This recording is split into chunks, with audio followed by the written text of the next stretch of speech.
Good evening. The state television company Western Armenia represents the most important events of these days. Today's broadcast, the regular sitting of the government of the Republic of Western Armenia.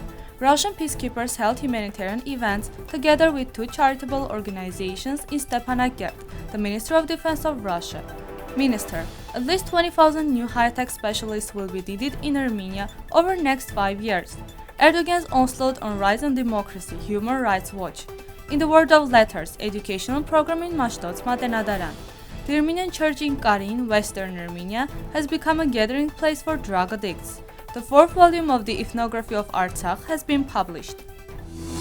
The regular sitting of the government of the Republic of Western Armenia took place on March 24 of this year. The Prime Minister Stepanakert held the sitting with the participation of the President of the Republic, Agatangeghos. 5 issues were included in the agenda, 2 of which were not reported and 1 was secret. The participants also made a reference to the conference entitled What is Western Armenia, to be held on March 27 to 28. The servicemen of the Russian peacekeeping contingent in Artsakh sent humanitarian aid to Stepanakert. The Ministry of Defense of Russia reports. Yesterday, the Russian peacekeepers, together with the representatives of the Russian humanitarian mission, Dr. Liza and Spishik Dabru charitable foundations, delivered more than 50 medical equipment and other items to Stepanakert Hospital. Besides, more than 350 class books were handed over to school number 3. On behalf of the students of Moscow secondary schools and their parents, more than 350 class books, fiction literature, and board games were handed over to the students of school number 3. The statement reads, at least 20,000 new high-tech specialists will be needed in the Republic of Armenia over the next 5 years. As reported by Armenian press, the Minister of High-Tech Industry of Armenia, Daghbashyan, wrote about this on Facebook. As you know, the growth of the sector in 2018 and 2019 was more than 30%, whereas in the conditions of the 2020 crisis, more than 20%. The forecast is based on the assumption that the growth of the sector in the coming years will be at least 20% and job growth 15%. Looking at these numbers, I would like to once again inspire and call on our citizens to choose especially the natural science fields of education, and to the specialists to get additional knowledge in the field of technology, participating in the programs and other educational training projects of the RA Ministry of High-Tech Industry. Artsakhan added. The government of Turkish President Recep Tayyip Erdogan is dismantling human rights protections and democratic norms, the Human Rights Watch International Human Rights Organization stated in a new report. On March 19, 2021, the President issued a decree suddenly withdrawing Turkey from the Council of Europe's Convention on Preventing and Combating Violence Against Women and Domestic Violence, known as the Istanbul Convention. The move came 2 days after the chief prosecutor of Turkey's top court of appeal announced that he was opening a case to close down the opposition People's Democratic Party only hours after the Erdogan-controlled parliament improperly expelled an HDP deputy. President Erdogan is targeting any institution or part of society that stands in the way of his wide-ranging effort to reshape Turkish society. The latest developments against parliamentary opposition, the Kurds, and women are all about ensuring the president's hold on power in violation of human rights and democratic safeguards, the executive director of Human Rights Watch, Kenneth Roth, mentioned.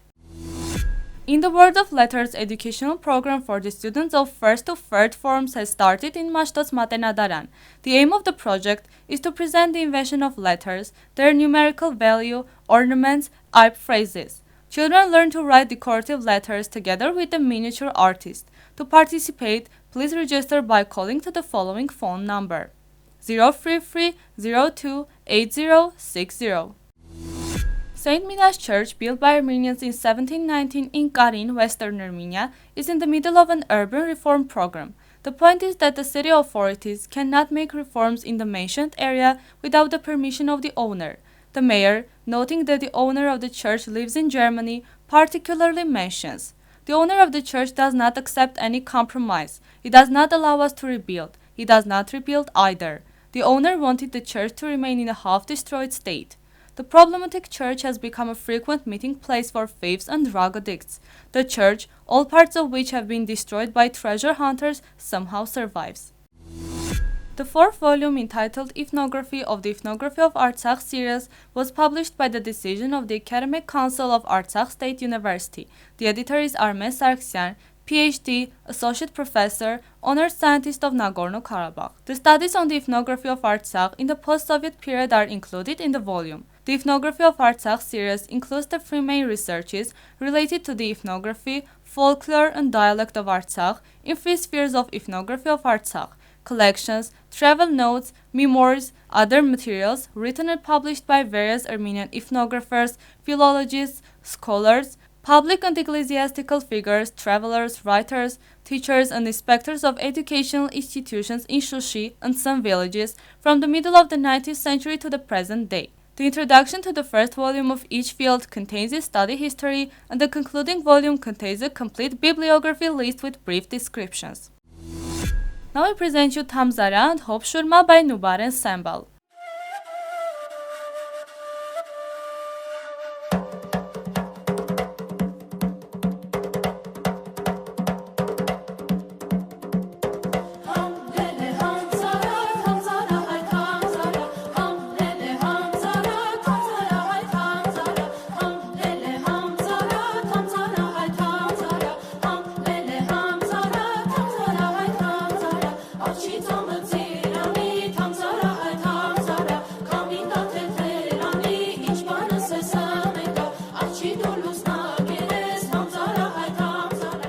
The full version is available on the official website of Western Armenia TV.